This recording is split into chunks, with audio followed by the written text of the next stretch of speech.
Hello, welcome back to Oolykee Gaming and welcome back to another mod review. We're gonna be looking at 6 mods for this week. It's Monday, so let's get started.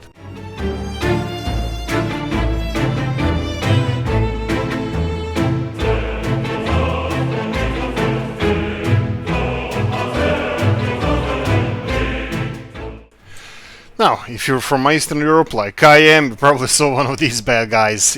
Or if you haven't used it, you probably saw somebody using it. Now, this is a little kiosk, beer kiosk, or even a little small shop. You can buy like basic necessity, even bread in there, but a lot of people often went there and just used it as an outdoors pub with cheap beer. Now, this is made by Vanok. This mod, you can see it in the description, in the video description. It's called Beer Pub Kiosk. Pivной kiosk, pivная. Beer kiosk or pivная is a fairly common way of distributing beer in Soviet Union. A small house, often temporary, made of boards and metal, was installed in places where the masses of people, especially the proletariat, were concentrated in order to supply the population with this low alcohol drink. The ease of maintenance, which did not provide for any internal premises for visiting, and the small number of staff made it possible to solve this issue as economically as possible. Number of workers 3, maximum number of clients 9, maximum number of alcohol 1.5 tons. Right, so this is what it looks like. It's it's extremely small and it's cool. If it had a couple of benches or stairs in front where you can sit and have your beer, that would be perfect. Right, so what is this? You can find it in the mod section, you can find it under pubs, and it's this one here.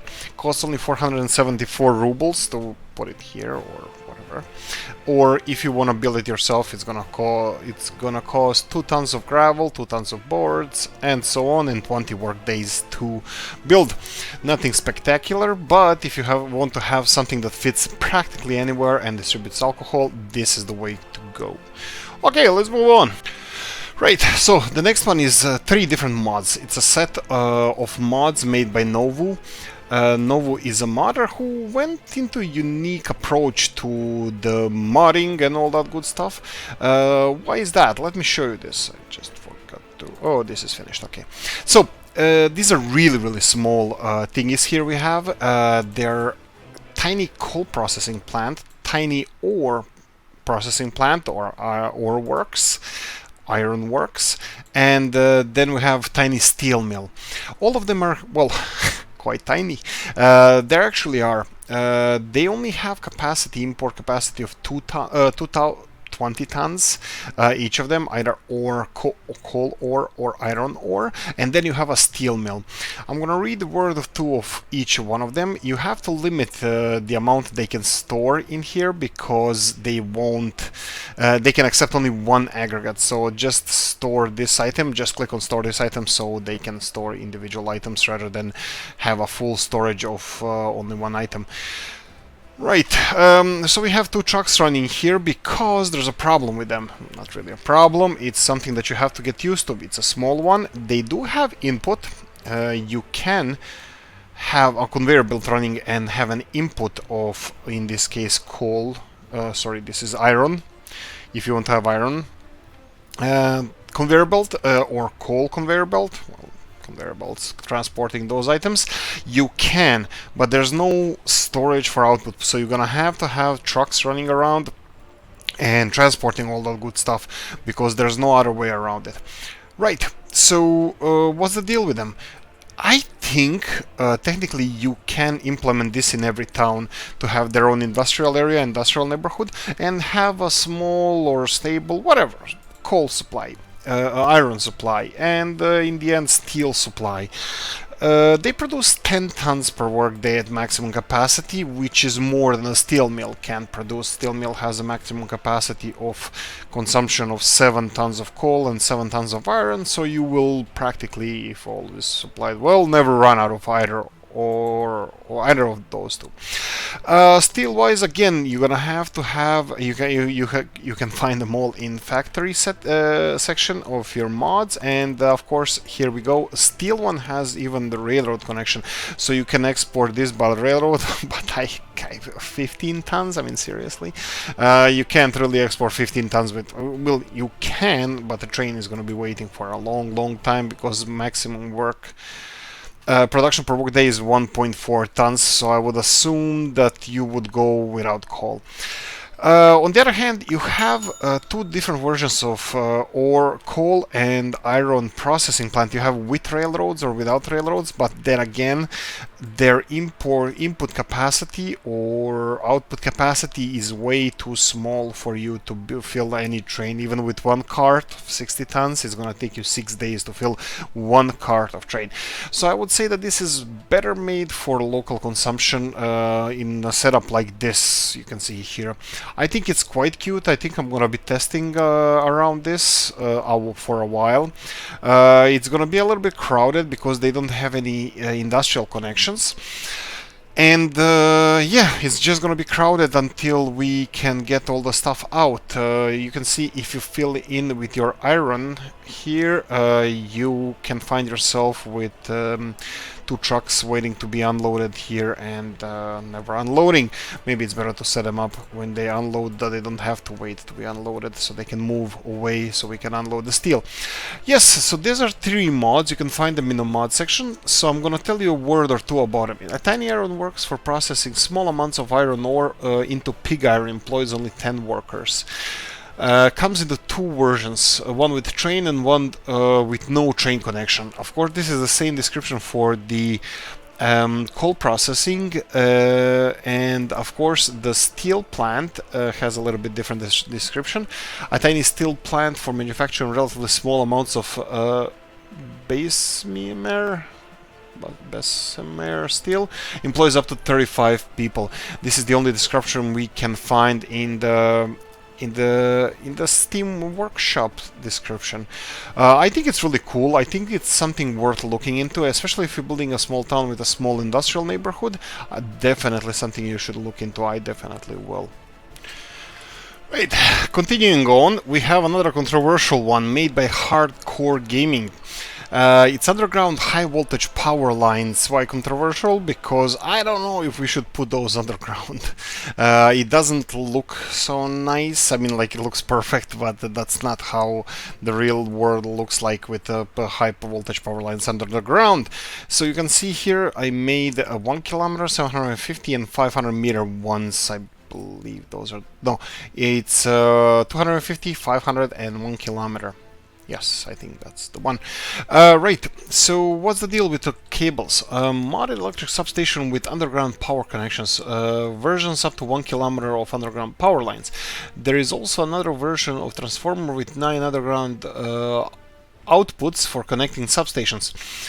With this mod, you can provide a huge area with electricity at once without the need to lay wires on the surface. The cost of construction includes the base building and underground power lines, therefore only Advanced Republic can afford such an object. Check out the Hardcore Gaming channel and all the other stuff there, and right, you have all the description in the description section of the video. So what's the deal with the power lines? You can see here I'm exporting actually some electricity through these power cables here and then connected to, well, this underground connection here. I'm gonna show you here where you can see it. So we have underground connection over here, and of course we have 3 of them here, 1, 2 and 3. Now once again they are 500 meter, 750 and 1 kilometer ones. Of course, I thought one of them was 250, but no, 250 is this one, I believe. Indeed, this is 250 meter underground cable going from this power station here, and you can see where the cables go underground. Will I be using this? I don't know. I don't know.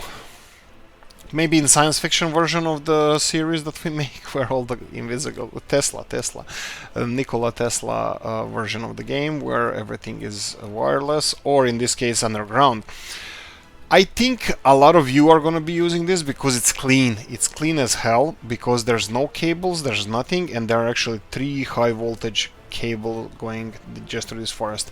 It's not as destructive as the power lines we have, and it looks really clean. I like it, but we'll see how much we're going to be using it. Right, and last but not least, Obninsk nuclear power station, made by Novu again. He made 4 out of 6 mods in this review. So Novu made this one. The Obninsk nuclear power station was the world's first nuclear power plant, operated by the USSR. It first opened in 1954, and it was decommissioned in 2001. Employs 20 workers and 10 engineers, and only produces 300 megawatt hours of electricity on a 5 megawatt switch circuit breaker. Comes with a narrow cooling tower. Now there are 2 buildings actually here. One of them is this cooling tower that you can see here, and one of them is power plant. You can find them both in your mods, and one of them would be under power plant, and you can have it here in Obninsk nuclear power plant. It costs only 93,000 rubles to build. That's not a lot, but it doesn't produce a lot as well. And the second thing you have is the cooling tower. Here in the cooling tower section, it's the chimney. It perfectly fits. It's perfectly spaced and direction, everything is perfect, where it's supposed to be laid out and how it's supposed to be looking. Right, the power plant employs, like they said, 20 workers and 10 engineers. It only uses 0.002 tons of nuclear fuel. That would be 2 kilos of nuclear fuel to produce 5 megawatt of power, or 300 megawatt hours of power. Nuclear waste is the same as nuclear fuel, so you produce 2 kilos of nuclear fuel per operating day if it works 100%. Currently we are exporting some electricity to traders NATO countries, but anyway, this is how it works.